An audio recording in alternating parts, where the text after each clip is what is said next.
Dipaksa ibu pergi kencan buta, aku terdiam kaku saat tahu pasanganku adalah bos, yang selalu memarahiku. Setiap hari, begitu melihatku, dia tersenyum tipis, kamu punya 5 menit untuk membuat saya berubah pikiran. Para pendengar yang budiman, jika hari itu aku beralasan lembur untuk menolak pertemuan yang diatur, ibuku, mungkin hidupku akan tetap sedamai hari-hari sebelumnya. Namun, hanya karena satu anggukan agar ibu tenang, aku malah melangkah ke dalam sebuah cerita yang sama sekali tidak kuduga akan mengubah seluruh masa depanku. Hal yang paling ironis adalah, pria yang duduk menungguku di kafe hari itu, justru adalah orang yang setiap harinya membuatku ingin segera mengajukan surat pengunduran diri. Namaku Fanya, 27 tahun, tinggal dan bekerja di kota Surabaya.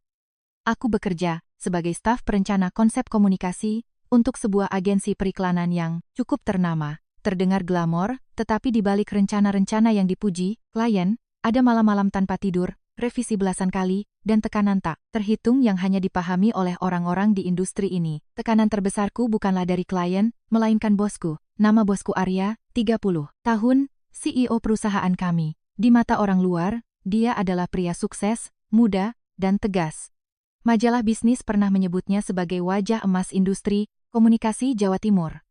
Rekan bisnis memujinya profesional, dan klien yang bekerja dengannya selalu segan. Hanya kami, para karyawannya, yang tahu bahwa bekerja di bawah kendali Arya, ibarat mengikuti ujian setiap hari, sedikit saja kecerobohan sudah cukup untuk mendapat nilai di bawah standar. Dia tidak pernah berteriak, tidak pernah menggebrak meja, tidak pernah menggunakan kata-kata kasar. Namun, satu kalimat tenangnya sudah cukup membuat seluruh ruang rapat sunyi senyap. Ide siapa ini? Malam ini revisi total. Hanya beberapa kata, singkat, tanpa penjelasan, tanpa debat. Dan begitu saja, seluruh tim harus menatap layar komputer hingga subuh. Suatu kali, seorang tim leader berusia 40-an baru saja selesai mempresentasikan rencana yang telah dipersiapkannya selama sebulan. Arya membalik setiap halaman dalam diam, membacanya sampai habis, lalu menutup map dokumen tersebut. Ia menatap ketua tim itu dan bertanya, "Bapak benar-benar puas dengan draft ini?" Pria itu tampak salah tingkah. "Iya, saya rasa sudah cukup bagus, Pak." Arya mengangguk. "Kalau begitu, Bapak, sebaiknya ganti profesi." Seluruh ruang rapat terdiam kaku, tak ada yang berani saling tatap. Seminggu kemudian, ketua tim itu resign. Sejak hari itu, semua orang paham bahwa hal yang paling menakutkan dari Arya bukanlah sifat pemarahnya, melainkan ketenangannya. Ia begitu tenang hingga setiap kritikannya membuat pendengarnya merasa sangat kecil. Aku pernah sangat membencinya, bukan karena dia keras, tetapi karena dia terlalu sempurna. Datang paling awal, pulang paling akhir, email dikirim jam 1 pagi, jam 5 pagi sudah ada balasan. Rapat selalu tepat waktu, bekerja sesuai jadwal, tak pernah menerima alasan apapun. Bahkan suatu hari, aku memaksakan diri ke kantor saat sedang demam. Dia hanya menatapku dan berkata, "Kalau sakit, pulang, dan istirahatlah." Aku menjawab, "Saya masih bisa bekerja, Pak." Dia menatap layar komputerku, "Kalau kamu bisa bekerja, draft rencana ini tidak akan punya 8 tipe." Aku menggigit bibir, tak tahu apakah aku merasa sedih atau marah. Sore harinya, begitu sampai di kos, aku menelepon ibuku. "Bu, aku capek banget sama bosku." Ibuku yang sedang memetik sayur menyahut, "Dimarahin ya?" "Bukan dimarahin, Bu." Cara bicaranya lebih seram dari orang marah. Ibuku tertawa, "Orang hebat memang biasanya keras." "Tapi aku mau resign, Bu." "Ya sudah, resign saja." Aku menghela napas, "Tapi aku belum dapat kerjaan baru." Ibuku tertawa lagi, "Ya sudah, bertahan dulu." Itu adalah jawaban langganan ibuku. Dia selalu percaya bahwa selama kita berusaha, semuanya bisa dilewati. Aku tidak membantah karena aku tahu berdebat pun tak akan mengubah apa-apa. Sabtu sore di minggu yang sama, sepulang kerja, ibu menelepon. "Besok jam 3 sore, kamu pakai gaun biru yang ibu belikan lebaran tahun lalu ya?" Aku langsung tahu kemana arah pembicaraan ini. "Bu, aku sibuk." "Sibuk apa?" "Lembur." "Ibu, sudah tanya, kantormu libur Sabtu Minggu." Aku terdiam, kehabisan kata-kata. Ibu melanjutkan, "Umurmu sudah 27 tahun, Fanya. Ibu tidak memaksamu langsung menikah, tapi setidaknya temui dulu orangnya." Aku menghela napas panjang. "Ini yang terakhir ya, Bu?" "Iya, kalau tidak cocok, ibu tidak akan mendesakmu lagi," janji ibuku. Mendengar kalimat itu, aku tidak terlalu percaya. Ibu sudah berjanji seperti itu belasan kali, tapi bulan depannya pasti ada kandidat baru lagi. Sebenarnya aku tidak benci kencan buta, aku hanya tidak suka perasaan canggung saat dua orang asing duduk berhadapan. mencoba mencari kelebihan masing-masing dalam waktu kurang dari 1 jam. Cinta kan bukan kontrak kerja, mana ada cerita melihat beberapa kali langsung. Tahu cocok atau tidak. Minggu sore, aku memakai gaun biru sesuai keinginan ibu, merias wajah tipis, dan mengikat rambutku rapi. Melihat diriku di cermin, aku tertawa kecil. Entah pria seperti apa yang akan kutemui nanti, mungkin sama, seperti sebelum-sebelumnya, minum kopi, basa-basi, lalu pulang. Ibu pasti akan bertanya bagaimana hasilnya, dan aku akan menjawab tidak cocok. Semuanya selesai. Jam 3 kurang 15 menit, aku tiba di sebuah kafe tepi sungai, Kalimas. Kafenya cukup tenang, alunan piano terdengar sayup-sayup, cahaya matahari sore yang menembus jendela kaca memberikan nuansa yang sangat nyaman. Pelayan mengantarku ke meja dekat jendela. Saya sedang menunggu orang. Baik, Kak. Meja ini memang sudah direservasi atas nama beliau. Aku duduk dan memesan es teh persik. Tepat jam 3 sore, pria itu belum juga datang. Aku mengirim pesan pada ibu. Aku sudah sampai. Ibu langsung membalas, ngomong, yang sopan ya. Aku tertawa. Tepat saat itu, pintu kafe terbuka, seorang pria, berkemeja abu-abu melangkah masuk. Aku hanya melirik refleks, tetapi detik berikutnya, gelasku tertahan di udara, jantungku serasa berhenti berdetak. Tidak mungkin, pria itu adalah Arya, bosku. Dia masih berjalan dengan gaya, tenang seperti di kantor, tatapan matanya dingin, langkahnya mantap. Pelayan tersenyum dan mengarahkannya. Aku bergumam dalam hati, tidak mungkin kebetulan, begini, pasti dia mau bertemu klien atau duduk di meja sebelah. Namun, pelayan itu berhenti tepat di depanku. Arya menarik kursi, duduk dengan tenang, meletakkan ponselnya di meja, dan menatapku. Ada sedikit kilat geli di matanya, sesuatu yang belum pernah kulihat selama 3 tahun bekerja dengannya. Saya terlambat 2 menit, katanya santai. Maaf, aku masih membeku, kepalaku benar-benar kosong. Beberapa detik kemudian aku baru bisa tergagap. Pak Arya, kok Bapak ada di sini? Arya sedikit mengangkat alisnya. Bukannya kamu juga sedang menunggu orang? Aku menelan ludah. Arya mengangguk pelan. Benar. Orang yang diperkenalkan ibumu adalah saya. Aku merasa dunia baru saja, jungkir balik. Satu-satunya pikiran di kepalaku adalah, ibuku kali ini bukan sekadar mengatur kencan buta, melainkan melempar diriku langsung ke hadapan pria, yang setiap harinya membuatku ingin resign. Dengan tangan gemetar, aku mengambil ponsel dan menelepon ibu. Saat panggilannya tersambung, ibu tahu nggak siapa orang yang ibu kenalkan padaku ini? Tahu dong, bosmu kan? Ibuku tertawa dengan sangat santai. Aku nyaris berteriak. Ibu, tahu tapi ibu biarkan aku datang? Ya, kali aja kalian cocok, aku tak bisa berkata-kata. Ibu melanjutkan dengan lembut, sudah, ngobrol saja sana. Lalu panggilannya ditutup. Aku duduk membatu. Arya masih menatapku dengan tenang. Dia melirik jam tangan di pergelangannya, lalu menopang kedua tangan di atas meja. Suaranya setenang saat ia memimpin rapat di kantor. Fanya, saya beri kamu 5 menit. Beri saya satu alasan kenapa saya harus mencoba berkencan denganmu. Aku menatap Arya lekat-lekat. Ratusan pikiran bertabrakan di kepalaku, sampai aku tidak bisa menyusun satu kalimat utuh. Selama 3 tahun bekerja, aku sudah menyiapkan berbagai skenario untuk menghadapinya di ruang rapat, dari ide yang ditolak, disuruh merevisi draft ke-20, bahkan membayangkan hari di mana aku akan memberikan surat resign sambil mengucapkan terima kasih. Namun, tak pernah sekalipun terlintas di benakku bahwa suatu hari aku akan memakai gaun, pergi kencan buta, lalu duduk berhadapan dengan bos yang membuatku sering menangis di toilet kantor.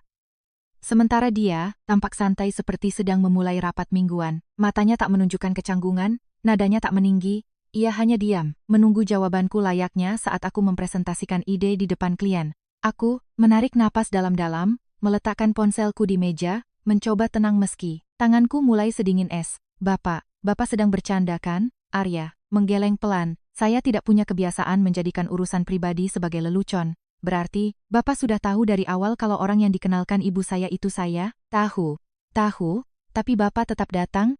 Benar. Aku menggigit bibir, merasa semua pertanyaan yang kusiapkan terasa bodoh. Kenapa? Arya tidak langsung menjawab. Dia memandang orang-orang yang berjalan perlahan di sepanjang trotoar, sungai. Beberapa detik kemudian barulah ia menoleh padaku. Karena ibumu bilang kamu orang yang pantas untuk ditemui, aku terpaku. Ibu, Bapak kenal saya? Beliau belum pernah bertemu denganmu, lalu, beliau, dengar dari kenalannya. Aku tertawa hambar. Kalau Bapak sendiri, Arya sedikit memiringkan kepalanya. Saya kenal kamu. Saya rasa saya tidak butuh informasi tambahan lagi. Mendengar itu, aku tak tahu harus senang atau sedih, sebab orang yang paling memahamiku selain keluarga saat ini justru adalah orang yang setiap hari memaksaku merevisi proposal sampai malam. Sedangkan aku, selain tahu dia gila kerja, suka kemeja warna netral, dan sangat benci keterlambatan, aku nyaris tak tahu apa-apa tentang kehidupan pribadinya. Suasana tiba-tiba menjadi hening. Pelayan datang membawakan kopi, meletakkannya di depan Arya, lalu pergi dengan sopan. "Terima kasih," ucapnya pelan. Aku terkejut. Itu pertama kalinya aku mendengar ia mengucapkan terima kasih pada seorang pelayan dengan nada sehangat itu. Di kantor, dia selalu sopan tapi sangat irit bicara, membuat semua orang mengira isi kepalanya hanya pekerjaan. Menyadari tatapanku, dia bertanya, "Ada apa?" Aku menggeleng, "Tidak." Namun sejujurnya, ada perasaan aneh yang muncul di hatiku. Mungkinkah selama ini, aku belum benar-benar mengenal pria di hadapanku ini? Arya menyesap kopinya lalu, berkata perlahan, "Waktu 5 menitmu tinggal 3 menit, aku menghela napas. Bapak, benar-benar serius soal ini? Saya cuma ingin tahu, apa yang kamu pikirkan? Kenapa harus saya? Alasan saya tidak lebih penting dari jawabanmu." Aku menopang dagu dengan pasrah. "Kalau saya bilang tidak mau, bagaimana?" Dia menatap mataku, "Saya akan menghormati keputusanmu. Benarkah?" Tidak, memengaruhi pekerjaan. Besok Bapak tetap akan memarahi saya seperti biasa?" Arya sedikit menarik sudut bibirnya. "Kalau kamu melakukan kesalahan." Aku tak bisa menahan tawa. Itu mungkin kalimat yang paling mencerminkan sosok Arya sejak awal pertemuan ini. Aku menatap es teh di depanku yang esnya hampir mencair sepenuhnya, sama seperti ketegangan di hatiku yang perlahan mereda. Setidaknya aku sadar, dia sama sekali tidak berniat memaksa atau memanfaatkan posisinya sebagai atasan untuk menekanku. Sebaliknya, ia berusaha menjaga jarak aman agar aku berhak memilih. Beberapa saat kemudian, aku baru bersuara. "Di kantor, semua orang takut sama Bapak." Arya mengangguk, "Saya tahu, Bapak tidak berniat berubah. Untuk apa berubah? Karena Bapak sulit didekati. Saya ke kantor untuk bekerja. Kalau soal kehidupan pribadi." Dia diam sejenak, "Mungkin saya memang tidak pintar dalam hal itu." Untuk pertama kalinya, aku mendengar Arya mengakui kelemahannya. Hanya kalimat pendek, tapi cukup membuat citra pria nyaris sempurna di mataku. Ini sedikit retak. Bukan retak untuk membuatnya terlihat lemah, tapi membuatnya terasa lebih seperti manusia biasa.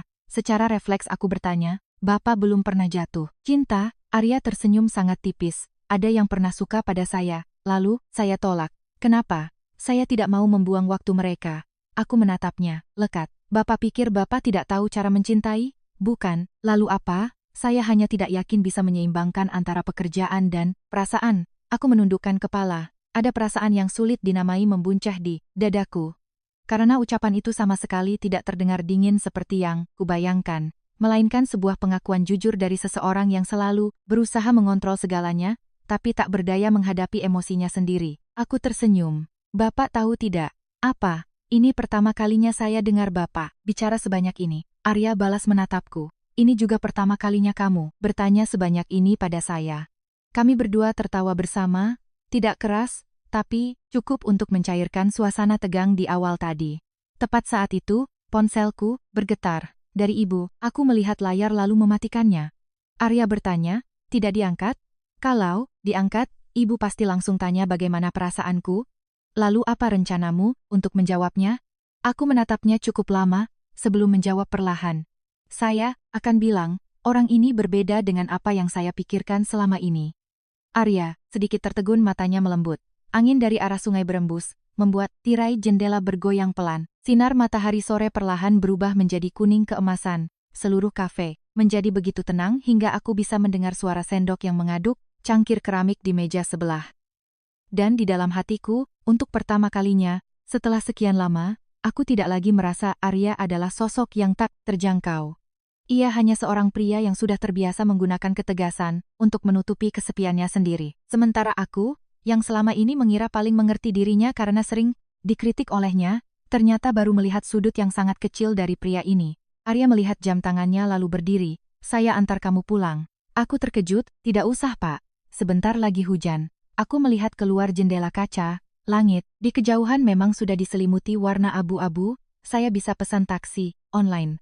Ia menjawab dengan tenang, "Hari ini saya adalah pria kencan butamu. bukan CEO, bukan bos. Biarkan saya menjalankan peran saya. Aku menatap pria di hadapanku. Untuk pertama kalinya, ada perasaan antisipasi, yang bahkan tak berani kuberi nama. Aku berdiri mengikuti Arya keluar dari kafe, masih dengan perasaan samar seolah baru saja mengalami mimpi aneh. Sebab baru sejam yang lalu aku mengira akan bertemu orang asing lalu menolaknya dengan sopan. Namun sekarang, pria yang berjalan di sampingku adalah bos yang selalu tampil dingin di kantor. Yang lebih mengejutkan, saat keluar dari kafe, ia tidak menjaga jarak seperti atasan dan bawahan. Ia dengan natural memperlambat langkahnya agar aku bisa berjalan sejajar. Tidak terlalu cepat, dan tidak berusaha terlalu galan. Semuanya serba pas, membuatku semakin sulit menebak sifat aslinya. Mobil Arya terparkir di bawah deretan pohon di pinggir jalan. Mobil hitam yang sangat bersih, nyaris tak ada debu di bodinya. Ia membukakan pintu penumpang lalu menatapku. Naiklah. Aku ragu sejenak. Benar-benar tidak usah, Pak. Ini ketiga kalinya kamu menolak. Kamu sungkan karena saya bosmu? Ia tertawa pelan. Untuk hari ini, lupakan saja soal itu. Entah kenapa aku malah patuh dan masuk ke dalam mobil. Mungkin karena sejak awal bertemu, Arya tidak pernah membuatku merasa dipaksa. Ia selalu memberiku waktu berpikir sebelum aku membuat pilihan. Berbeda jauh dengan citranya yang otoriter. Di kantor, mobil bergerak perlahan melewati jembatan di atas Sungai Kalimas. Cahaya matahari sore memantul di permukaan air, berkilauan seperti pecahan kaca kecil. Selama beberapa menit pertama, kami tidak berbicara. Hanya suara piano yang mengalun pelan dari audio mobil, membuat suasana jauh lebih nyaman. Aku tak sengaja melihat ke kursi belakang lalu tertawa. Pak Arya. Arya melirik. Kenapa? Oh, sorry. Arya. Dia sedikit menaikkan alisnya tapi tidak memprotes panggilan itu. Saya kira mobilmu akan penuh dengan dokumen dan laptop. Biasanya begitu. Tapi di belakang cuma ada beberapa kantong makanan. Anjing. Dia diam sebentar sebelum menjawab, saya memelihara 2 anjing. Aku membelalakan mata. Kamu pelihara anjing? Kenapa? Kaget banget. Kamu pikir saya cuma tahu kerja? Kali ini Arya benar-benar tertawa, tawa yang tidak keras tapi cukup membuat sudut matanya melembut. Saya juga manusia. Aku ikut tertawa. Maaf, soalnya saya nggak pernah ngebayangin kamu bawa jalan-jalan anjing. Memangnya tiap hari diajak jalan? Gimana bisa? Pulang aja malam terus. Saya juga pernah pulang cepat. Berapa kali sebulan? Kira-kira 2 kali. Aku tertawa lepas. Ternyata memang sesedikit yang kubayangkan. Suasana di dalam mobil perlahan menjadi lebih natural. Sampai-sampai aku nyaris lupa bahwa orang di sebelahku ini adalah CEO perusahaanku. Arya juga tak lagi terlihat kaku. Ia bahkan berinisiatif menceritakan hal-hal biasa tentang 2 anjing yang ia adopsi dari pusat penyelamatan hewan sekitar 3 tahun lalu. Mereka ditelantarkan saat masih kecil sehingga sangat manja pada manusia. Setiap hari jika ia pulang telat, mereka selalu tidur di depan pintu menunggu. Mendengar itu, tiba-tiba hidungku terasa perih. Aku tidak menyangka pria yang selalu dicap sulit didekati ini ternyata memiliki sisi selembut itu. Kenapa? Kamu nggak pernah cerita ke orang-orang? Arya menatap jalanan di depannya. Tidak perlu. Menurutku kalau orang-orang tahu soal ini, mereka bakal kurang takut sama kamu. Ia menggeleng. Itu tidak akan membuat pekerjaan jadi lebih baik. Tapi, itu bisa membuatmu punya lebih banyak teman. Arya tidak menjawab.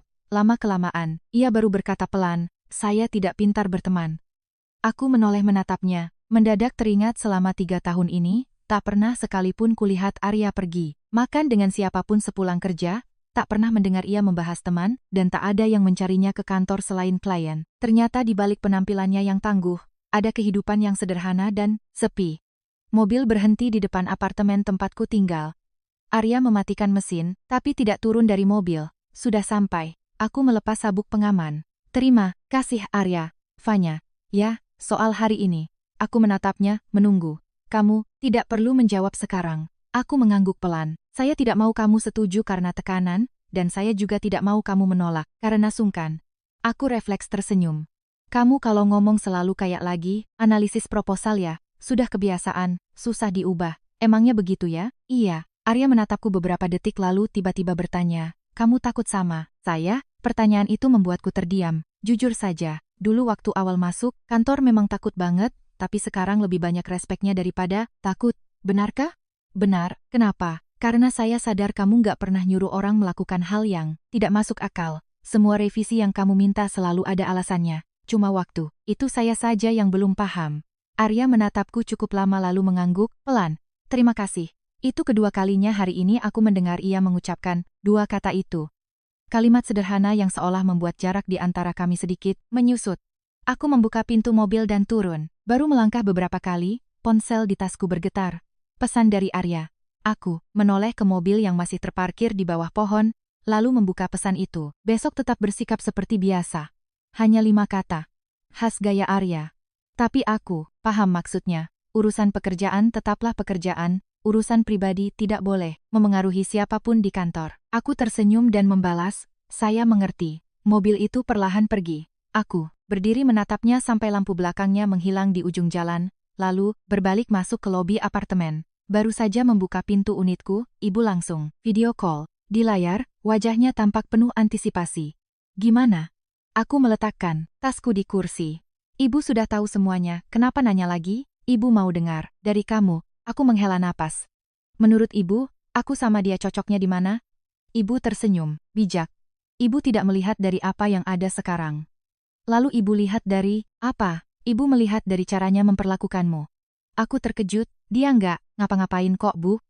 Coba pikir, seorang pria yang sibuknya minta ampun, rela meluangkan waktu di hari Minggu sore, untuk kencan buta dengan orang yang sudah dia tahu adalah bawahannya sendiri. Kamu pikir dia melakukan itu cuma karena sopan santun? Aku terdiam. Ibu melanjutkan. Pria yang punya prinsip tidak suka membuang waktu. Kalau dia sama sekali tidak peduli, dia pasti akan mencari cara untuk menolak sejak awal. Aku duduk termenung di sofa, kata-kata ibu terus terngiang di kepalaku. Teringat kembali tatapan Arya saat ia bilang aku tidak perlu menjawab sekarang. Dia memberiku pilihan, memberiku waktu untuk berpikir, dan tetap menjaga rasa hormat padaku dari awal sampai akhir. Malam itu, aku berbaring cukup lama tanpa bisa tidur.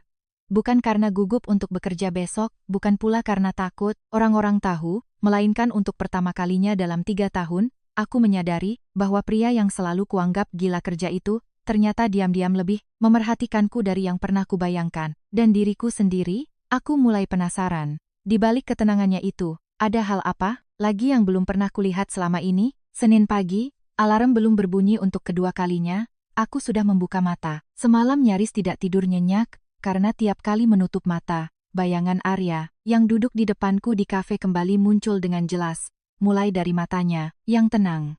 Suaranya yang perlahan saat bilang, tidak perlu menjawab. Sekarang, hingga pesan singkatnya sebelum aku naik ke apartemen. Semua itu membuat isi kepalaku kusut seperti benang kusut. Sebelumnya, aku selalu berpikir hidup ini cukup dengan membedakan urusan kerja dan cinta secara tegas. Tapi sekarang, dua hal itu justru bertabrakan di jalan yang sama yang kulewati setiap hari. Membuatku ingin bersikap tenang, tapi tak bisa menghindari debar jantung seolah akan menghadapi ujian besar. Aku tiba di kantor setengah jam lebih awal. Suasana masih sepi, hanya ada beberapa staf dari tim IT yang sudah menyalakan komputer. Baru saja meletakkan tas, Winda sang resepsionis tersenyum menyapa. Tumben pagi banget, Vanya. Aku tersenyum canggung, lagi pingin datang pagi aja. Selesai ngomong, aku sadar, alasanku konyol sekali. Kantung mata hitam ini jelas membuktikan kalau aku kurang tidur. Winda tidak bertanya lagi, ia kembali sibuk.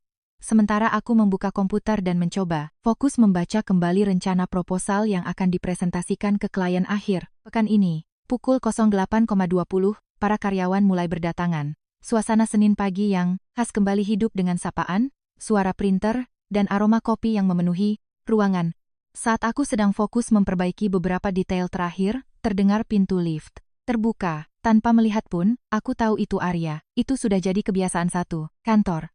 Dia selalu muncul tepat waktu, tidak lebih cepat, tidak lebih lambat. Arya berjalan melintasi area kerja dengan langkah tenangnya seperti biasa, tangan menenteng tas kulit hitamnya, pandangannya menyapu barisan meja, mengangguk kecil sebagai sapaan, lalu berjalan lurus menuju ruangannya. Namun, saat melewati mejaku, langkahnya terhenti sepersekian detik. Selamat pagi. Aku sedikit terkesiap. Iya, selamat pagi, Pak. Ia mengangguk lalu, lanjut melangkah. Hanya sapaan biasa, tapi cukup membuat beberapa orang di dekatku menoleh heran. Bima? Desainer yang duduk di depanku, mencondongkan badan. Tumben, bos lagi mood bagus ya hari ini, sampai nyapa kamu duluan. Aku, pura-pura tidak mengerti. Masa sih, emang apa bedanya? Biasanya bapak cuma ngangguk atau natap doang. Ini disapa pakai mulut loh, aku tersenyum canggung. Mungkin lagi nyapa semua orang. Bima menggeleng. Enggak, dia cuma natap kita. Giliran ke kamu disapa. Aku menunduk menatap layar komputer, jantungku berdebar, lebih cepat. Untunglah mereka hanya menganggap itu sebuah kebetulan. Tepat pukul 09.00, rapat briefing Senin dimulai. Arya berdiri di depan layar. Besar, gayanya masih setenang biasanya, suaranya lugas, jelas, dan sangat persuasif. Mulai hari ini, proyek perusahaan Nusantara Makmur akan dipegang, penuh oleh Fanya. Seluruh isi ruangan sontak menatapku. Aku pun terkejut. Arya melanjutkan, tim yang terkait akan langsung berkoordinasi dengan Fanya. Semua laporan, progres diserahkan padanya sebelum dikirim ke saya. Terdengar bisik-bisik di ruangan. Itu adalah proyek terbesar kuartal ini. Biasanya, proyek sebesar itu hanya dipegang oleh level manager atau ketua tim senior. Belum sempat aku buka suara, Arya menatapku. Bisa? Aku menarik napas dalam. Bisa, Pak. Tidak, perlu membuktikan apa-apa. Cukup selesaikan dengan baik. Baik, Pak. Rapat berlanjut seperti tidak ada yang istimewa, tapi aku bisa merasakan banyak pasang mata yang penasaran mengarah padaku. Hal ini membuatku merasa tertekan, sekaligus mengingatkan diriku sendiri, aku sama sekali tidak boleh membuat orang lain berpikir aku diistimewakan karena alasan pribadi. Usai rapat, aku memeluk tumpukan dokumen berjalan menuju mejaku, dan tanpa sengaja berpapasan dengan Arya di lorong. Dia berhenti lebih dulu. Semalam bisa tidur? Aku terdiam. Iya, lumayan. Dia melirik kantung mataku, lalu berkata datar, lain kali kalau mau bohong, pastikan tidurmu cukup. Wajahku merona merah. Kalau mood kamu buruk, itu akan memengaruhi keputusan. Jangan biarkan urusan pribadi masuk ke pekerjaan. Aku mengangguk pelan. Saya paham, Pak. Arya berniat pergi, namun teringat sesuatu. Nanti malam sibuk tidak? Aku kaget. Sepertinya tidak. Kalau begitu, sepulang kerja ikut saya mampir ke suatu tempat.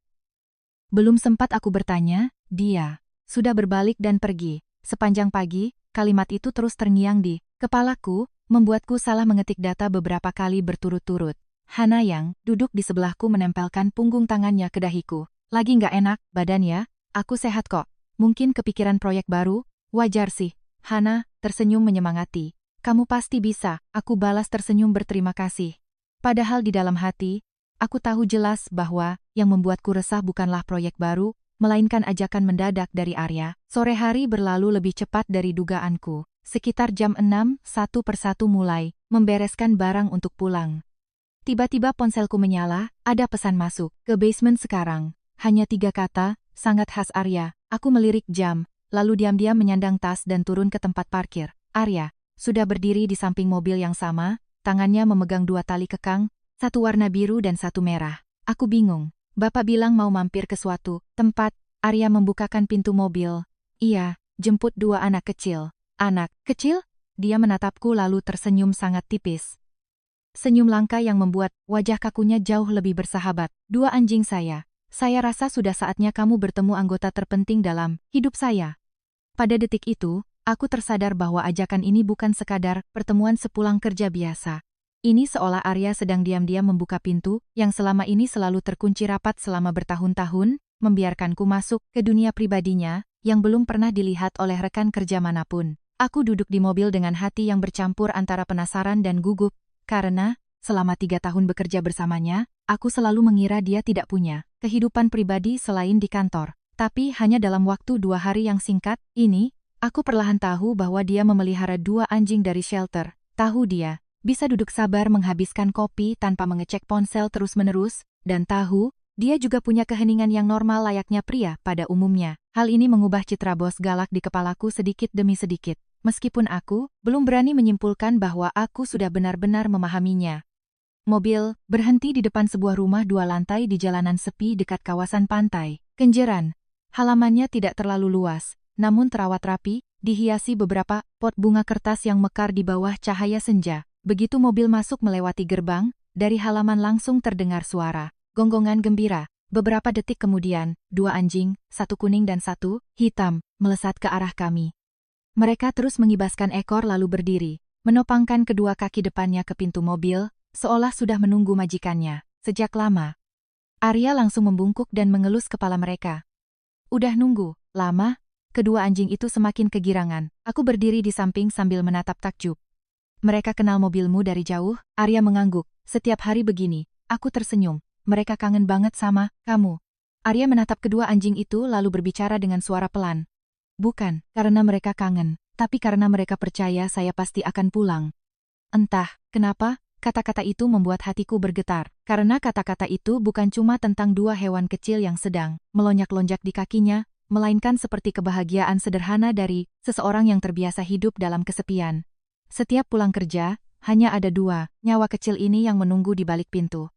Si anjing kuning berlari ke arahku, mengendus ujung rokku, lalu duduk manis. Ekornya tak henti-hentinya menepuk ubin. Arya berkata, namanya Bolu. Aku membungkuk mengelusnya. Kalau yang itu? Kopi. Aku tertawa. Nama yang lucu. Arya membalas santai. Biar gampang diingat. Saya malas mikir rumit. Aku menatapnya. Saya pikir Bapak bakal kasih nama yang sangat filosofis. Arya ikut tertawa. Saya tidak serumit yang kamu pikirkan. Bolu tiba-tiba mengangkat kakinya dan menyentuh tanganku, seolah ingin berkenalan. Aku memegangnya dengan riang dan mengelus bulunya yang lembut. Kopi, setelah mengamati beberapa menit, juga berlari mendekat. Keduanya mengelilingiku, membuatku tertawa tak henti-henti. Arya berdiri berjarak beberapa langkah, menatapku dalam diam. Saya kira mereka butuh waktu lama untuk akrab sama kamu. Kenapa begitu? Kopi biasanya sangat waspada sama orang asing. Aku tertawa. Mungkin dia tahu saya ini orang baik. Arya menatapku beberapa detik, lalu menjawab pelan. Mungkin selama ini kamu memang selalu begitu? Aku sedikit tertegun. Saya tahu, di kantor kamu sering bantu orang lain revisi dokumen meski nggak disuruh. Lembur juga nggak pernah mengeluh. Satpam pernah cerita. Kamu sampai jam 11 malam di kantor cuma buat ngajarin anak magang bikin presentasi. Aku tersipu malu. Itu cuma hal kecil. Lagian memang seharusnya saling bantu. Arya menggeleng perlahan. Tidak semua orang berpikir begitu. Aku terdiam. Ternyata selama 3 tahun ini, pria yang selalu kuanggap hanya tahu mencari-cari kesalahan anak buahnya itu, diam-diam melihat banyak hal yang bahkan tak pernah kuperhatikan sendiri. Dia membuka pintu rumah. Ayo masuk, aku mengikutinya dari belakang. Rumah itu ditata sederhana dengan nuansa kayu, terang, tak banyak dekorasi mewah, namun semuanya sangat bersih dan rapi. Di atas rak dekat jendela terdapat beberapa bingkai foto pemandangan, diselingi foto kedua anjingnya saat masih kecil. Tak ada satupun foto teman atau keluarganya. Aku melihat sekeliling. Kamu tinggal sendirian? Orang tua, di mana? Orang tua di Sidoarjo. Kami tidak tinggal bareng. Mereka lebih suka suasana di sana. Biasanya tiap akhir pekan saya pulang menengok mereka. Tepat saat itu ponsel Arya bergetar.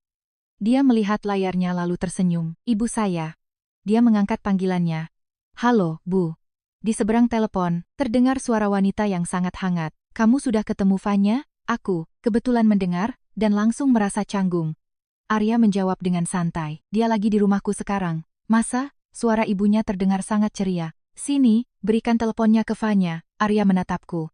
Ibu mau bicara. Aku kaget dan menerima ponsel itu. Iya, Tante. Halo. Vanya ya? Iya, Tante. Arya nggak bikin kamu canggung kan? Aku tersenyum. Nggak kok, Tan. Dari kecil dia memang pendiam. Kalau ada yang bikin kamu nggak nyaman, bilang aja langsung, jangan ditahan-tahan ya. Hidungku mendadak terasa pedih. Aku tidak menyangka Ibu Arya ternyata sangat hangat. Iya, Tante. Arya baik banget, kok. Ibu Arya tertawa lembut. Tante tahu dia itu kaku, tapi dia belum pernah bawa perempuan ke rumah loh, kamu yang pertama. Aku tertegun, lalu melirik Arya. Dia masih berdiri di dekat jendela, pura-pura mengelus kopi seolah tak mendengar percakapan kami, tapi ujung telinganya memerah dengan jelas. Setelah mengembalikan ponselnya, aku bertanya pelan, yang dibilang ibumu itu benar? Arya berdeham kecil. Kamu, yang pertama. Jantungku tiba-tiba berdetak lebih cepat. Bukan karena kalimat itu terlalu romantis, tapi karena diucapkan oleh seseorang yang pelit bicara seperti Arya, sehingga setiap kata terasa jauh lebih berat daripada rayuan gombal apapun. Tepat saat itu, Bolu datang membawa bola kecil dan meletakkannya di dekat kakiku. Ekornya bergoyang meminta diajak main. Aku tertawa, membungkuk, dan melempar bola itu ke halaman. Dua anjing itu langsung melesat mengejarnya sambil menggonggong antusias. Sementara Arya berdiri di sampingku, menatap dalam diam. Matanya tidak lagi sedingin di kantor, tapi begitu lembut hingga aku tak berani menatapnya. Lama-lama, dia membuka suara perlahan. Vanya.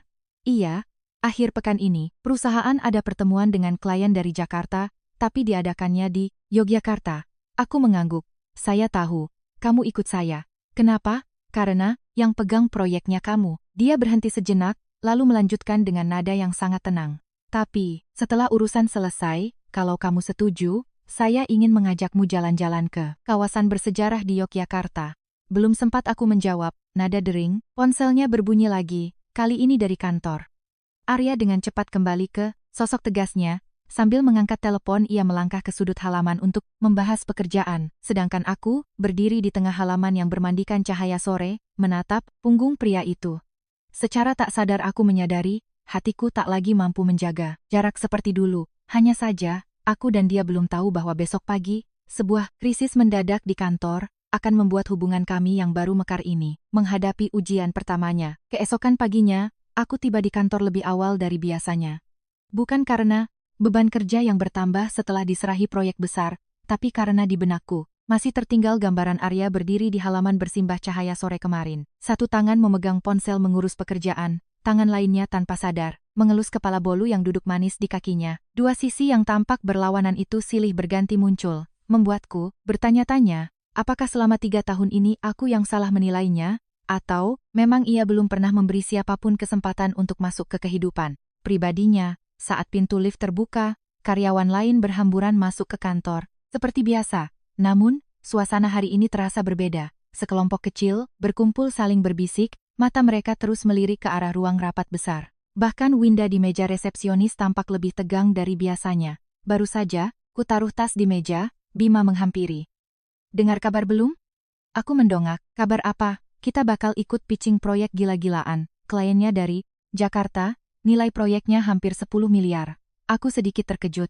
Sebesar itu? Bima mengangguk. Tadi pagi bos rapat sama jajaran direksi dari pagi buta. Katanya kalau kita tembus proyek ini, perusahaan bakal buka cabang baru. Belum sempat aku membalas. Pengumuman dari speaker internal berbunyi. Seluruh tim leader dan staf penanggung jawab proyek baru harap kumpul di ruang rapat dalam 5 menit. Sesuai dugaan, namaku ada di daftar itu. Aku membawa laptop, masuk ke ruang rapat. Arya sudah ada di sana. Dia berdiri di depan layar, raksasa, kemeja putihnya digulung rapi seperti biasa. Wajahnya tenang, tapi tatapan matanya jauh lebih tajam. Sekali lihat saja sudah ketahuan, hari ini bakal jadi hari yang panjang. Setelah semua orang duduk tenang, Arya membuka suara. Klien kali ini bukan sekadar mencari ide. Mereka mencari tim yang bisa mendampingi selama 3 tahun. Waktu kita 10 hari, kesempatan cuma 1 kali. Ruangan itu langsung hening. Arya menekan remote, layar menampilkan data riset pasar. Saya bagi jadi 3 tim, tim konten, tim visual, tim strategi. Dia diam sejenak, menatapku. Vanya, iya pak, kamu jadi ketua tim strategi. Aku sedikit terkesiap. Saya? Benar. Beberapa pasang mata di ruangan itu langsung tertuju padaku. Ada yang kaget, ada yang bingung. Jabatan itu biasanya dipegang oleh orang yang pengalamannya lebih banyak. Walaupun aku sudah kerja 3 tahun, tetap saja aku dianggap masih terlalu muda. Arya melanjutkan dengan santai. Saya memilih berdasarkan kapasitas. Kalau ada yang keberatan, bisa bicara langsung sama saya. Setelah rapat, tak ada yang berani buka suara, tapi aku bisa merasakan suasana menjadi sedikit berat. Setelah hampir 2 jam bagi-bagi tugas, semua orang kembali ke mejanya, masing-masing. Hanya aku yang ditahan Arya. Dia menutup pintu ruang rapat. Duduk. Aku menarik kursi. Kamu merasa tertekan? Aku menjawab jujur. Ada, sedikit. Takut kerjanya kurang maksimal. Arya mengangguk. Itu wajar. Orang yang tidak punya rasa takut malah gampang bikin salah. Aku menatapnya, tapi saya takut orang-orang mikir saya diistimewakan. Arya, diam sebentar. Kamu pikir mereka mengira begitu? Mungkin saja. Kalau saya jadi mereka, saya juga bakal mikir begitu. Arya berjalan ke dekat jendela kaca, memasukkan kedua tangannya ke saku celana, dan menatap jalanan di bawah. Dulu, waktu umur saya 27 tahun, saya juga diragukan. Dibilang cuma modal privilege, keluarga, dibilang kurang pengalaman. Dia berbalik menatapku. Satu-satunya cara untuk membungkam omongan itu bukan dengan menjelaskan, tapi dengan membuktikan kinerja yang jauh melebihi ekspektasi mereka. Aku terdiam. Ini pertama kalinya dia cerita soal masa lalunya sebanyak ini. Tidak bertele-tele, tapi kata-katanya sangat nyata. Aku mengangguk pelan. Saya akan berusaha. Arya tersenyum sangat tipis. Jangan berusaha, tapi lakukan. Kata-kata itu refleks membuatku tersenyum. Memang benar, Arya, bahkan saat memotivasi pun, gayanya tetap bosi tapi ampuh. Siangnya, seluruh tim mulai tancap gas. Papan tulis penuh coretan ide, sticky, notes tertempel di mana-mana, suara diskusi tak putus-putusnya. Semua sadar, proyek ini punya makna khusus untuk perusahaan, nyaris tak ada yang beranjak dari meja. Sampai jam 7 malam, kantor masih terang benderang. Aku sedang fokus, memperbaiki analisis klien, tiba-tiba Hana membawa 2 gelas kopi. Buat kamu. Makasih Han. Kok ada 2? Hana tersenyum, yang satu dari bos. Aku kaget, kamu yang bawain buat dia? Hana menggeleng. Enggak, dia pesen ke. Aku suruh ditaruh di meja kamu. Aku menunduk, benar saja, di sebelah laptop ada kopi panas lengkap dengan secarik kertas kecil tulisan tangan yang sangat familiar. Minum selagi panas, tanpa nama pengirim pun, aku tahu itu dari Arya. Aku tersenyum kecil, hati-hati mengambil gelas itu. Tepat saat itu, Bima lewat. Loh, dapat kopi dari mana? Aku gelagapan. Oh, ini dari anak pantry. Bima mengangguk lalu pergi. Aku menghela napas lega. Sekitar jam 9 malam, satu persatu mulai pulang. Cuma aku, yang masih ngotot menyelesaikan diagram grafik terakhir. Pintu ruang kerja Arya, terbuka. Belum pulang? Besok saja dilanjutin. Tapi melihat Arya melihat jam, produktivitas setelah jam 9 malam itu turun hampir 30%. Kalau dipaksa cuma, bikin capek. Aku tertawa. Bapak sampai ngitung statistik hal kayak gitu? Sudah kebiasaan. Aku menyimpan file, lalu berdiri. Kami berdua turun ke basement seperti kemarin, tapi kali ini saat baru melangkah ke tempat parkir, terdengar suara panggilan. Dari belakang. Pak Arya. Arya menoleh. Itu Pak Tirto, anggota Dewan Direksi, yang baru saja turun dari mobil. Dia menatapku, lalu menatap Arya. Ada tatapan, menyelidik. Masih ada karyawan yang lembur? Arya menjawab dengan tenang. Ini tim untuk proyek baru. Pak Tirto mengangguk, tapi matanya berhenti di diriku agak lama. Bagus, anak muda yang rajin memang berharga. Setelah itu ia tersenyum lalu masuk ke dalam lift. Aku menatap, punggungnya menjauh, tiba-tiba ada firasat buruk yang mengganjal di dada. Instingku mengatakan, tatapan menyelidiknya barusan bukanlah perhatian atasan ke bawahan biasa. Arya juga terdiam beberapa detik sebelum membuka pintu mobil. Untuk pertama kalinya sejak kencan buta kami, kulihat wajah tenangnya memancarkan raut serius, yang berbeda. Seolah dia sudah tahu akan ada orang yang mulai mencampuri urusan kami. Mobil meninggalkan basement dalam keheningan yang lebih panjang dari biasanya. Aku menatap lampu jalan yang silih berganti dari balik jendela kaca. Arya fokus menyetir, tapi aku bisa merasakan suasana hatinya berubah usai bertemu Pak Tirto, bukan tegang, melainkan perasaan berat yang hanya bisa kau sadari jika kau sudah mulai memperhatikan setiap napas dan gerak-gerik seseorang. Akhirnya, aku yang memecah kesunyian. Pak Tirto sepertinya sangat peduli sama perusahaan ya. Arya mengangguk. Beliau pemegang saham besar. Beliau juga kelihatan sangat merhatiin karyawan. Arya tersenyum hambar. Bukan karyawan. Beliau merhatiin saya. Aku menoleh. Maksudnya? Arya memelankan laju mobil saat lampu merah. Pak Tirto selalu ingin tahu apa yang saya lakukan, keputusan apa yang saya ambil, dan siapa yang saya percaya. Kenapa? Karena kalau seorang CEO salah, mempercayai orang, harganya bukan cuma uang. Aku tidak bertanya lagi, tapi di dalam hati aku mulai paham, kenapa Arya selalu menjaga jarak dengan karyawan. Di balik ketegasannya, ada tanggung jawab yang memikul nasib satu perusahaan. Sampai di depan apartemen, Arya tidak turun. Vanya, panggilnya. Iya Pak, mulai besok di kantor, tetap bersikap seperti biasa. Jangan karena hal yang barusan kamu mengubah cara kerjamu. Aku tersenyum. Saya pikir Bapak bakal nyuruh saya jaga jarak sama Bapak. Arya menggeleng. Kalau sengaja menghindar, orang malah makin curiga. Aku tertawa. Benar-benar mindset ahli strategi. Dia menatapku beberapa detik, lalu bertanya tiba-tiba. Kamu menyesal? Menyesal apa? Pergi kencan buta itu? Aku diam sebentar lalu tersenyum kecil. Kalau tidak pergi, mungkin saya bakal selamanya menganggap Bapak orang yang menyebalkan. Arya ikut tersenyum. Lalu sekarang, aku membuka pintu mobil. Sekarang, lumayan gak nyebelin. Untuk pertama kalinya kulihat ia tertawa, lepas. Tertawa yang singkat, namun cukup membuatku ikut tertawa bersamanya. Jarak di antara kami terasa semakin dekat, tanpa perlu janji apapun. Keesokan paginya, saat masuk kantor, atmosfer rasanya agak berbeda. Orang-orang masih bekerja, tapi perbincangan kecil mereka seketika terhenti saat aku lewat. Awalnya kupikir aku cuma terlalu sensitif, sampai Hana menarikku ke pantry. Vanya, semalam pulang jam berapa? Hampir jam 9. Kenapa? Hana ragu-ragu. Tadi pagi ada yang dengar katanya kamu masuk ke mobil bos. Aku kaget. Siapa? Yang bilang? Nggak tahu. Dengar selentingan aja dari anak desain. Aku menghela napas pelan. Oh, itu. Beliau kebetulan searah. Jadi aku, numpang. Hana mengangguk, matanya masih tampak ragu. Aku sih percaya aja. Tapi, kamu tahu sendiri kan, orang kantor sini gampang banget bikin asumsi. Aku tersenyum. Makasih ya Han, udah ngasih tahu. Keluar dari pantry, aku langsung menata hati. Benar kata Arya, makin menghindar makin bikin curiga. Yang harus kulakukan sekarang bukan sibuk klarifikasi, tapi fokus bekerja. Jam 10 pagi, Arya memanggil seluruh tim proyek ke ruang rapat. Diskusi alot berlangsung hampir 2 jam. Puluhan ide dilempar lalu dicoret. Arya tetap keras. Seperti biasa, menyuruh kami menggali lebih dalam soal psikologi konsumen. Dia tak mau solusi yang sekadar aman. Ada saat di mana ruangan hampir deadlock. Aku menatap papan tulis yang penuh coretan, lalu memberanikan diri. Saya punya. Arya menoleh. Silakan. Aku maju ke depan, memegang spidol, dan menggambar satu skema baru. Klien ini nggak butuh promosi besar-besaran. Mereka butuh cerita yang relevan. Gimana kalau kita ubah posisi konsumen jadi tokoh utamanya? Bukan cuma jualan produk?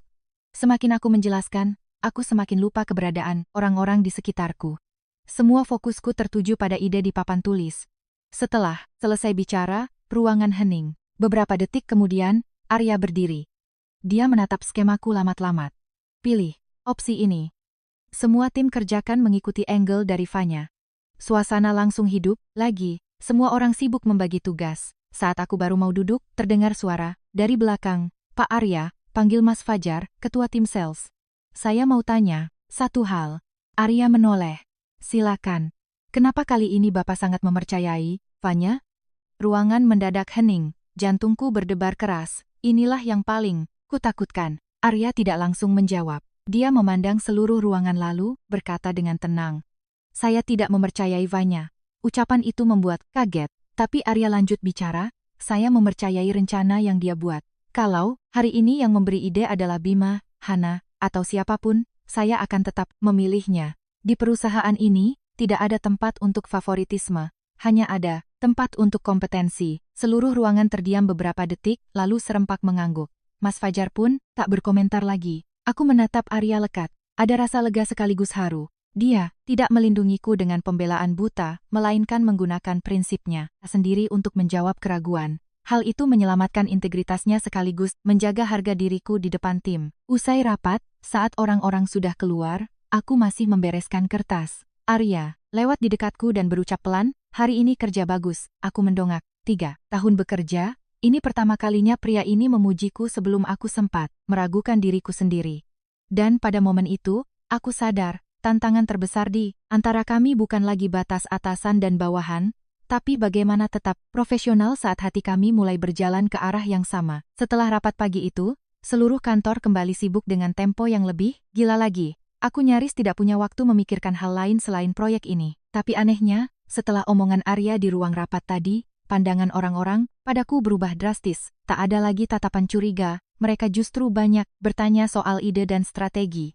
Bahkan beberapa senior berinisiatif menemuiku untuk diskusi draft. Ini membuatku tertekan sekaligus paham bahwa selama hasil kerjaku bagus, gosip akan hilang dengan sendirinya. Hingga siang, aku masih terpaku di depan monitor. Hana datang meletakkan sekotak bekal yang masih hangat. Kamu belum turun makan siang? Aku terkejut melihat jam sudah menunjuk angka 1 siang. Lupa. Hana tertawa. Lupa makan terus? Awas, pingsan di kantor. Saat aku hendak membuka kotak makan itu, ponselku berbunyi. Makan dulu, baru kerja. Tanpa lihat nama pengirimnya, aku tahu itu dari Arya. Aku melirik ruang direktur, pintunya masih tertutup rapat. Pasti dia sedang meeting online dengan klien. Tapi meski sesibuk itu, dia tetap ingat jam makanku. Hal ini membuat sudut bibirku naik. Hana yang melihatnya langsung menggoda, senyum-senyum. Kenapa tuh? Nggak apa-apa. Ada yang chat ya? Aku buru-buru mematikan layar. Temen doang. Hana tak bertanya lebih jauh. Aku pun sadar harus lebih hati-hati sekarang. Sore harinya, kami melanjutkan draft presentasi. Arya jarang keluar ruang rapat. Dia terus mengecek gambar kasar, mengoreksi angka, membenahi kalimat. Sesekali, ia berdiri di depan papan tulis sampai 10 menit hanya untuk memikirkan judul 10 kata. Melihatnya bekerja, aku paham kenapa klien selalu kagum pada agensi ini. Di balik presentasi yang sukses, ada ratusan detail yang dikerjakan hingga nyaris sempurna. Sekitar jam 4, Arya tiba-tiba keluar ke area kerja. Semua orang serentak, menengadah. Istirahat 5 menit, katanya. Semua tercengang. Bima berbisik, bos, suruh istirahat. Arya menjawab tenang. Otak juga butuh istirahat. Kalau dipaksa, idenya buntu. Lalu ia kembali masuk. Suasana sepi sedetik, kemudian pecah tawa. Hana berbisik, sejak kamu jadi ketua tim, bos jadi agak lunak ya. Aku menggeleng. Bukan. Mungkin dia cuma mau jaga kondisi kita. Tapi aku juga sadar Arya mulai berubah perlahan. Bukan berubah prinsip kerjanya, tapi cara ia memperhatikan anak buahnya. Tetap dengan gayanya yang minim bicara. Tepat saat itu telepon internal berbunyi. Fanya, ke ruangan saya. Suara Arya. Aku membawa laptop dan masuk. Dia sedang berdiri di depan layar. Sini. Ada yang perlu direvisi, Pak? Arya menunjuk sebuah grafik. Kamu lihat apa? Aku amati baik-baik. Rasio ini kurang pas. Betul. Kenapa? Aku berpikir, sebentar. Karena pembaca akan fokus ke angka yang paling besar, sedangkan hal yang mau kita tonjolkan malah ada di sudut bawah. Arya mengangguk. Kemajuanmu cepat sekali. Aku tersenyum. Berkat revisi dari Bapak. Dia ikut tersenyum. Setelah beberapa menit membahas kerjaan, aku hendak keluar, namun Arya memanggilku lagi. Fanya, akhir pekan ini kita ke Yogyakarta. Jangan tegang. Klien kita kali ini lebih suka ketulusan dibanding presentasi yang terlalu berbunga-bunga. Aku mengangguk. Siap, Pak. Arya menatapku beberapa detik lalu berkata. Malam ini kamu boleh pulang on time. Aku kaget. Kerjaan masih banyak, Pak. Kerjaan masih ada, tapi orangnya harus istirahat. Ini perintah. Aku tertawa. Baru kali ini dengar Bapak kasih perintah suruh pulang cepat. Arya bersedekap. Tidak senang, sangat senang. Saat aku baru buka pintu, aku tak sengaja berpapasan dengan Pak Tirto di lorong. Beliau tersenyum. Masih meeting kalian berdua? Aku menjawab sopan. Iya, Pak, kami bahas proyek. Beliau mengangguk lalu menengok ke dalam ruangan. Arya, sebentar ke ruangan saya ya. Baik, Pak. Jawab Arya tenang. Aku permisi kembali ke mejaku, namun perasaanku tidak enak. Benar saja, sejam. Kemudian Arya kembali ke mejanya dengan raut wajah yang lebih suram. Dia tak bicara apa-apa, hanya diam lanjut bekerja sampai semua karyawan nyaris pulang. Saat sedang mengemasi berkas, aku melihatnya masih duduk di depan layar. Aku mengetuk pintunya pelan. Bapak belum pulang? Arya mendongak. Masih ada sedikit kerjaan. Aku ragu sejenak lalu bertanya. Ada masalah, Pak? Dia diam agak lama. Barulah menjawab. Pak Tirto menyarankan agar saya tidak terlalu mempercayai karyawan muda. Aku kaget. Maksudnya? Saya? Arya tidak menyangkal. Aku tersenyum, getir. Wajar sih, Pak. Saya memang belum banyak pengalaman. Arya menggeleng. Saya tidak peduli umur. Saya cuma peduli hasil. Ia menatap tajam ke mataku. Fanya, mungkin mulai besok tekanannya bakal lebih besar. Ada yang akan mengawasimu lebih ketat. Tapi jangan biarkan itu membuatmu meragukan kemampuanmu sendiri. Aku menatap pria di hadapanku ini. Jarak di antara kami tidak lagi terasa seperti atasan dan bawahan, tapi seperti dua rekan yang sama-sama berdiri di depan tanjakan terjal. Kalau satu orang mundur, yang satu lagi bakal susah maju. Aku tersenyum tipis. Bapak tenang saja. Saya nggak akan bikin Bapak menyesal, udah percaya sama saya. Arya balas tersenyum. Saya tidak takut menyesal. Saya cuma takut kamu capek gara-gara omongan di luar. Belum sempat aku menjawab, ponsel Arya berdering. Dari ibunya, tidak seperti biasanya, kali ini ia tidak langsung mengangkatnya. Ia hanya menatap layar, beberapa detik lalu menoleh padaku. Sepertinya akan ada urusan baru lagi. Aku berdiri di depan pintunya beberapa saat lalu kembali ke mejaku. Dalam hati aku, terus memikirkan raut bimbangnya tadi. Selama kenal dia, tak pernah sekalipun, aku melihatnya kehilangan ketenangan. Aku punya firasat akan ada hal penting yang terjadi, tapi tak menyangka secepat ini. Keesokan paginya saat aku tiba di kantor, Winda buru-buru menghampiriku. Fanya, ada yang nyari. Aku bingung. Siapa? Winda menunjuk ke area tunggu. Ada, ibu-ibu, katanya ibunya bos. Aku kaget dan butuh beberapa detik sebelum menoleh. Wanita parubaya berkebaya encim warna biru muda itu sedang duduk di dekat jendela kaca. Rambutnya sudah sedikit beruban tapi wajahnya sangat keibuan.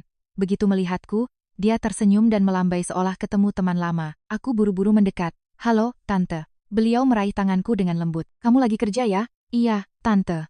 Maaf ya, Tante datang mendadak. Tapi Tante, mau ngobrol sebentar sama kamu. Aku menengok ke sekeliling. Lalu tersenyum. Bisa kok, Tante. Saat itu juga, pintu ruangan direktur terbuka. Arya keluar dan kaget melihat ibunya. Ibu kok di sini? Ibunya tersenyum hangat. Ibu, kangen kamu, jadi sekalian mampir. Arya melirik padaku, lalu ke ibunya. Sepertinya dia langsung paham ibunya tidak sekadar datang menjenguk. Bu, masuk ke ruanganku aja. Ibunya menggeleng. Enggak, ibu mau minjem fanya 15 menit. Arya mengernyit. Bu, ibunya tersenyum menenangkan. Tenang aja, ibu nggak akan ngapain-ngapain anak ini, kok. Beliau lalu beralih padaku, kita ngopi di seberang yuk. Aku melirik, Arya. Dia hanya mengangguk pelan, seolah memberi isyarat bahwa semuanya baik-baik saja. Aku pun pamit pada bagian HRD lalu menemani ibunya ke kafe di seberang gedung. Setelah memesan minuman, Tante menatapku lekat dengan pandangan yang teduh, membuat rasa gugupku mereda. Jangan khawatir, Tante cuma mau ngobrol. Aku tersenyum. Iya, Tante. Beliau memegang cangkir tehnya dengan kedua tangan lalu, berkata pelan, waktu pulang ke rumah kapan hari, Arya cerita banyak tentang kamu. Aku kaget. Dia cerita, Tante? Iya. Biasanya dia irit banget kalau ngomong.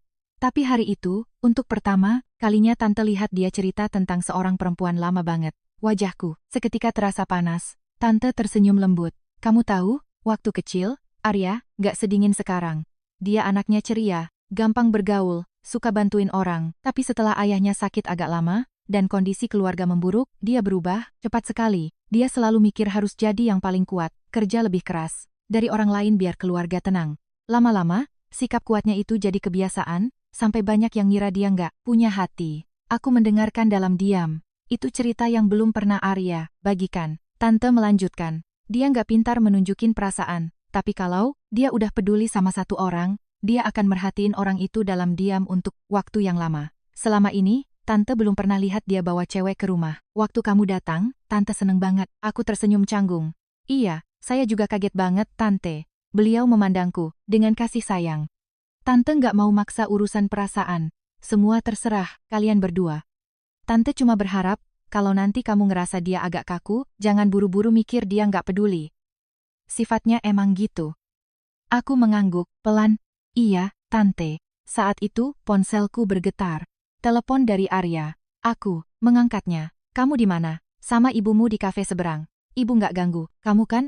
Aku tertawa.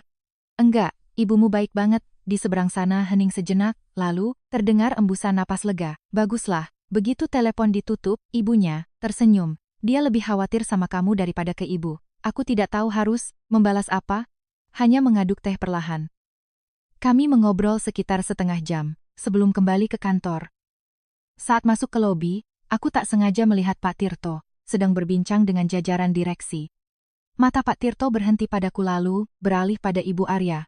Meski sekilas, aku bisa merasakan ada perhitungan di baliknya. Sore harinya, Arya nyaris tidak keluar ruang rapat demi persiapan presentasi ke Yogyakarta akhir minggu ini.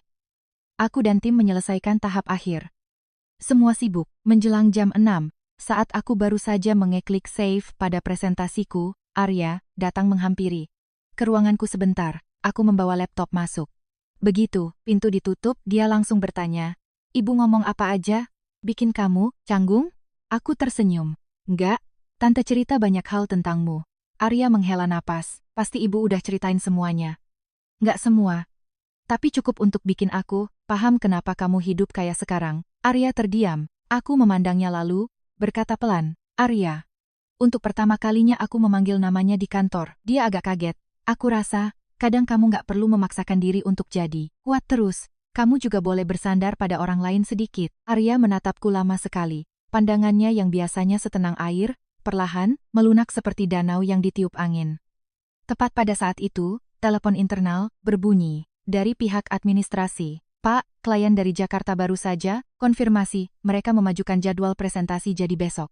Arya menatapku. Aku menatapnya. Kami berdua tahu apa artinya. Seluruh rencana harus dirombak seketika, dan perjalanan ke Yogyakarta bukan lagi sekadar kencan setelah bekerja, melainkan jadi ujian terbesar bagi kami. Mulai detik informasi pemajuan jadwal itu diterima, seluruh kantor ibarat ikut balapan dengan waktu. Papan tulis seketika penuh coretan baru. Jadwal kerja diubah total. Telepon di mejaku nyaris tak pernah berhenti berdering. Dari tim, desain sampai riset. Sementara Arya mondar-mandir antar divisi, setiap kali datang membawa ide baru.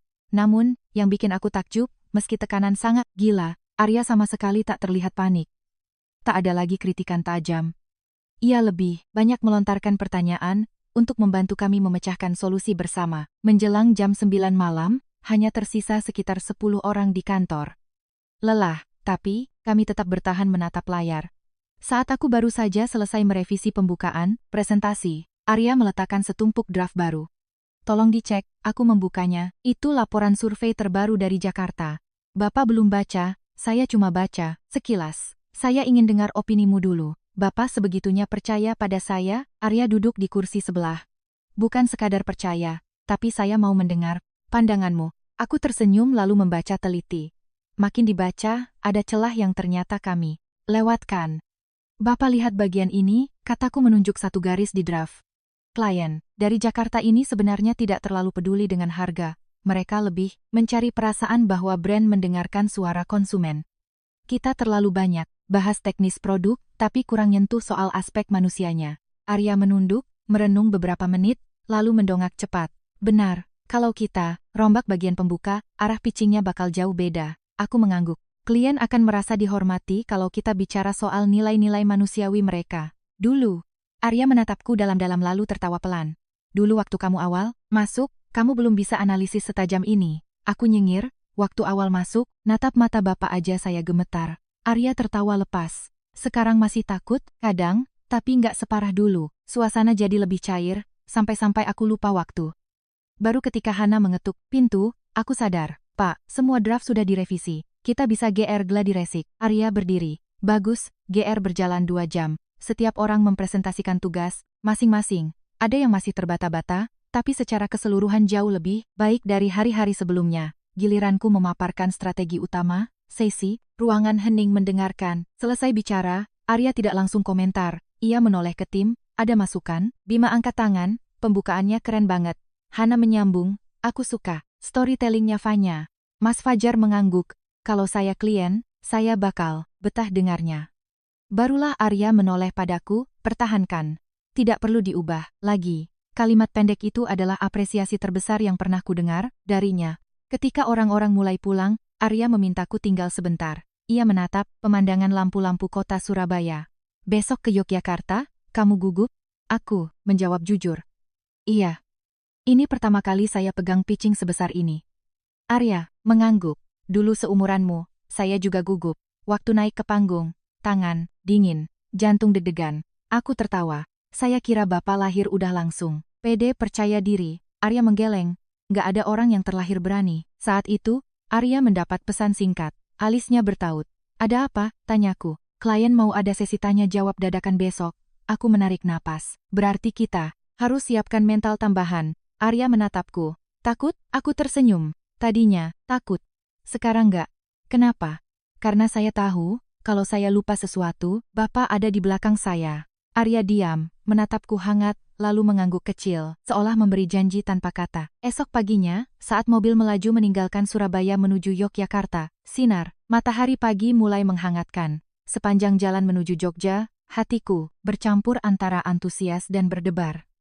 Perjalanan ini bakal jadi titik balik yang membuatku sadar bahwa hubungan kami tak lagi sekadar hasil kencan buta ibu, melainkan rasa percaya yang dibangun dari kerjasama. Mobil memasuki pusat kota Yogyakarta, cahaya matahari memantul dari basahnya, jalanan bekas gerimis pagi di sekitar Malioboro. Arya sibuk mengecek detail di tabletnya. Aku sadar ini bukan acara liburan, melainkan medan perang. Mobil berhenti di depan hotel tempat presentasi diadakan. Kami segera masuk dan menyiapkan segalanya. Arya menoleh, siap? Agak nervus pak. Gugup itu. Wajar. Ubah gugupmu jadi konsentrasi. Tepat pukul 9, perwakilan klien dari Jakarta dan jajaran direksi masuk. Setelah pengenalan singkat, tak seperti dugaanku, Arya menoleh padaku. Bagian pembuka, silakan Fanya. Aku terkejut, tapi melangkah maju. Menatap satu persatu wajah, bos-bos besar itu. Aku tidak memulai dengan data kaku, melainkan kisah tentang sebuah keluarga, di mana pilihan mereka berasal dari rasa saling percaya pada sebuah brand, bukan sekadar promosi. Seluruh ruangan hening.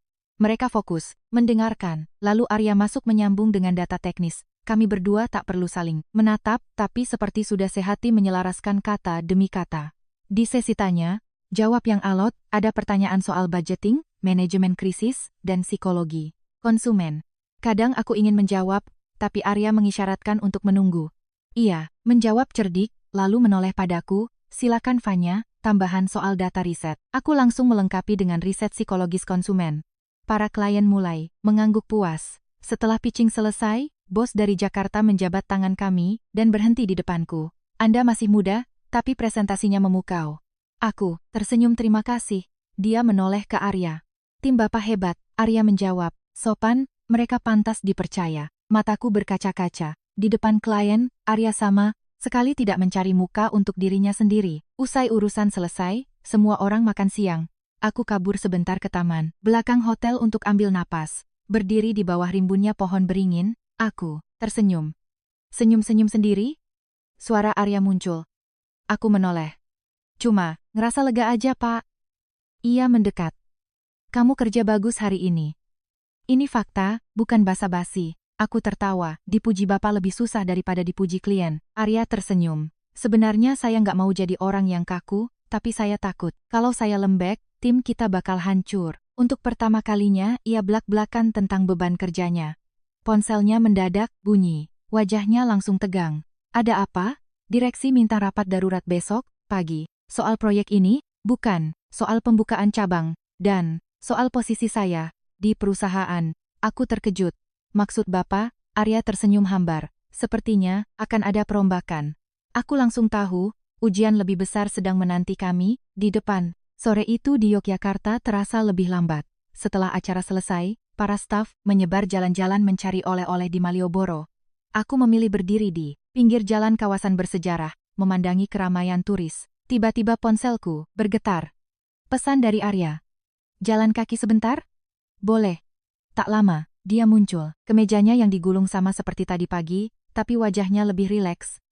Kami menyusuri trotoar batu di dekat kawasan keraton. Klien kayaknya puas banget ya, ujarku memecah keheningan. Kerja keras tim, bukan cuma saya. Bapak selalu ngomong gitu. Faktanya begitu. Tanpa angle, manusiamu semalam, kita nggak bakal sepik ini. Ini pujian ketiga dari Bapak, ho godaku. Arya mengangkat alis. Kamu ngitung? Iyalah, 3 tahun lalu aku cuma ngitung berapa kali aku direvisi. Ia tertawa pelan.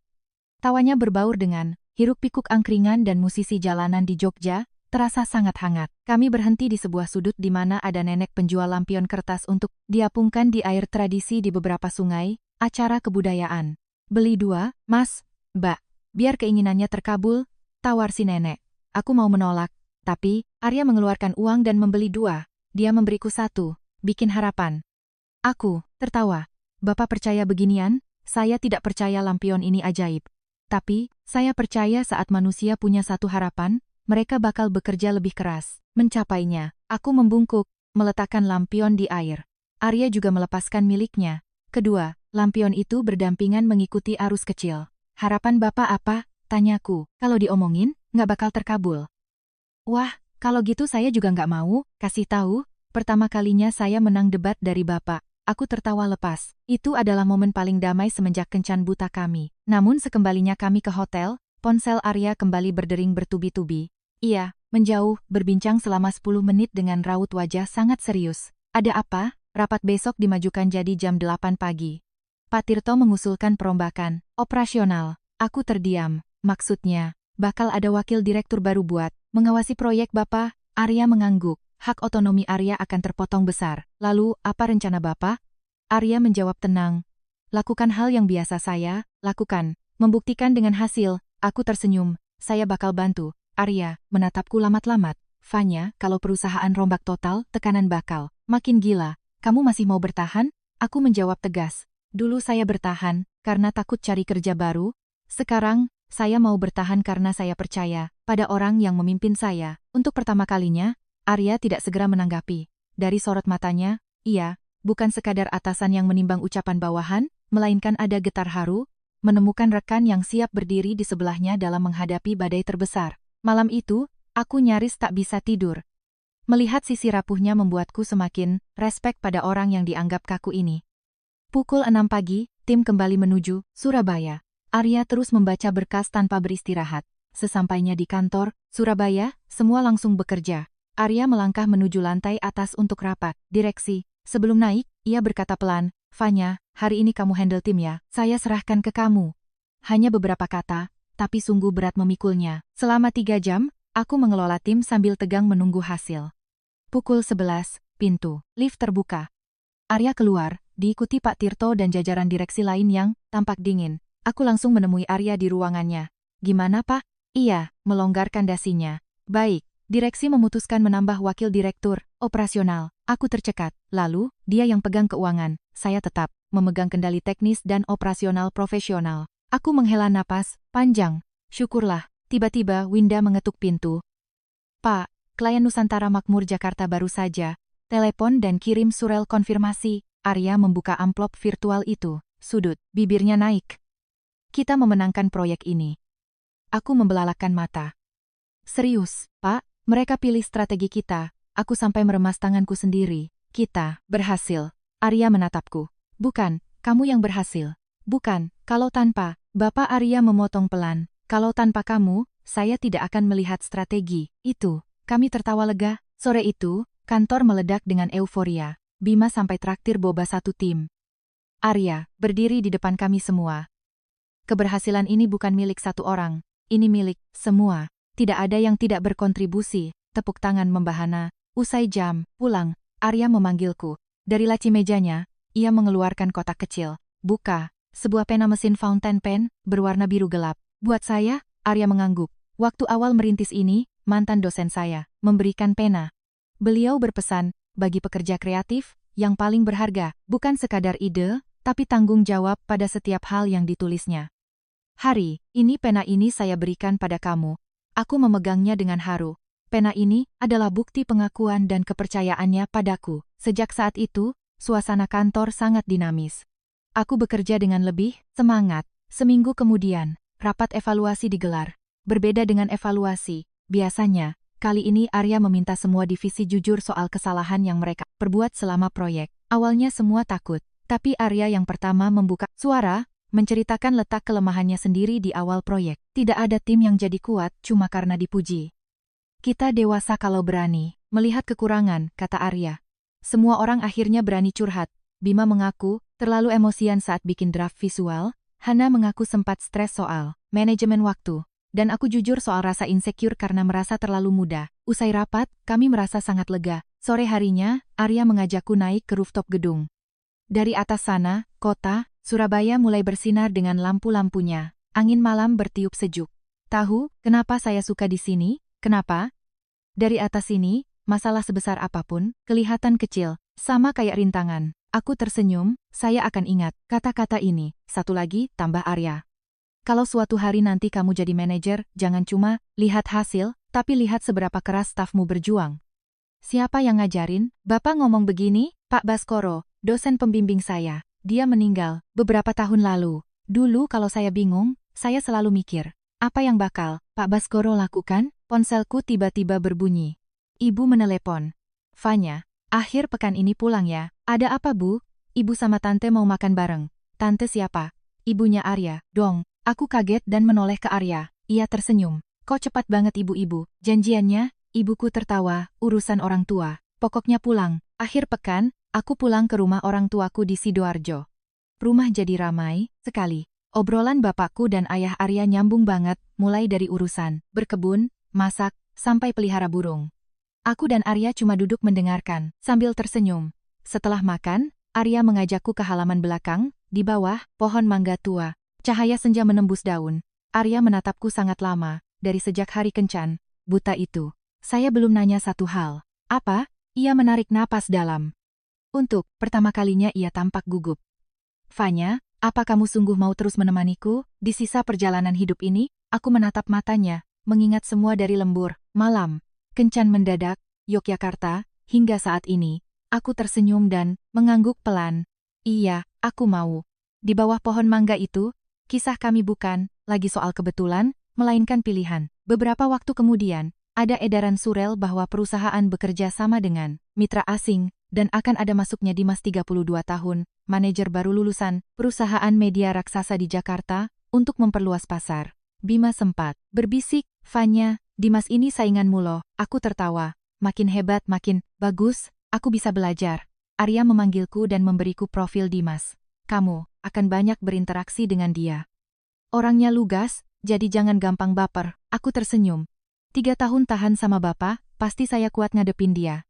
Arya tertawa. Suatu sore, Arya kedatangan tamu, seorang dosen mentor lainnya, Pak Baskoro, junior, atau rekan dosennya yang masih hidup.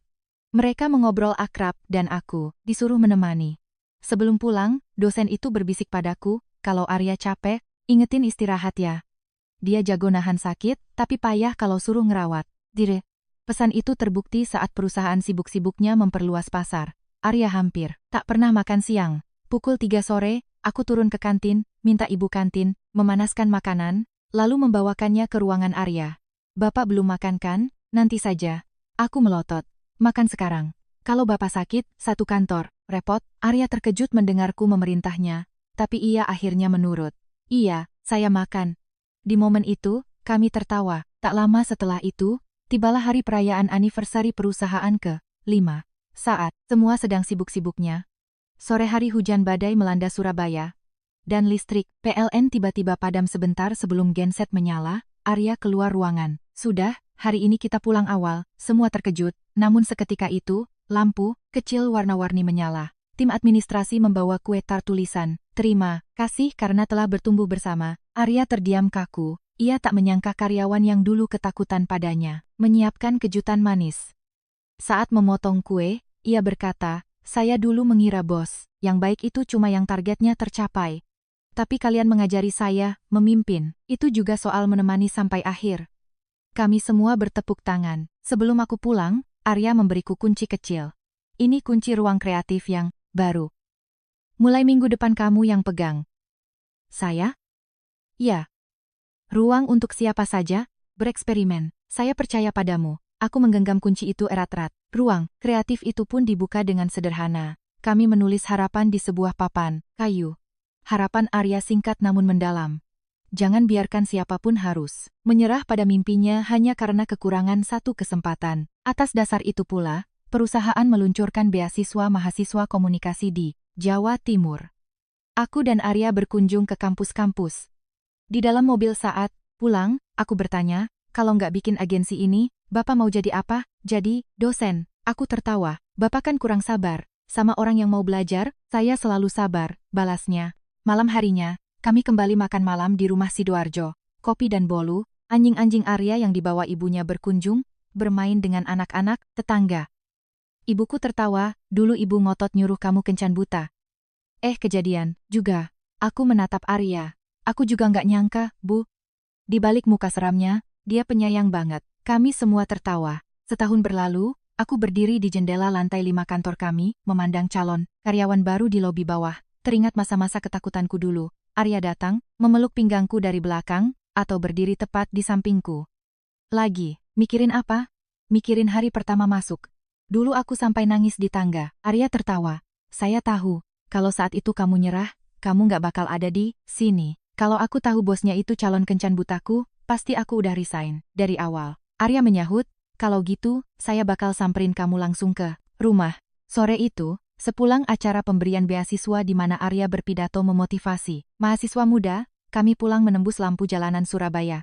Mobil berhenti di Sidoarjo, kedua ibu kami sudah menunggu di depan pagar. Makan malam ikan gurame, bakar, sayur asem, dan sambal terasi menjadi saksi bisu kehangatan kami. Setelah makan, di bawah semilir angin, kami duduk di teras. Kalau saja hari itu, aku menolak kencan buta, aku mungkin akan menghabiskan sisa hidupku membenci bos, yang hanya tahu menyuruh karyawannya revisi.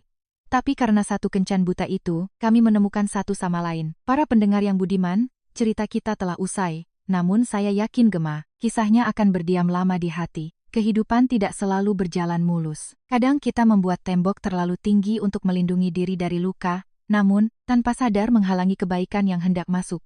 Mengerti seseorang tak bisa, dari penampilannya saja.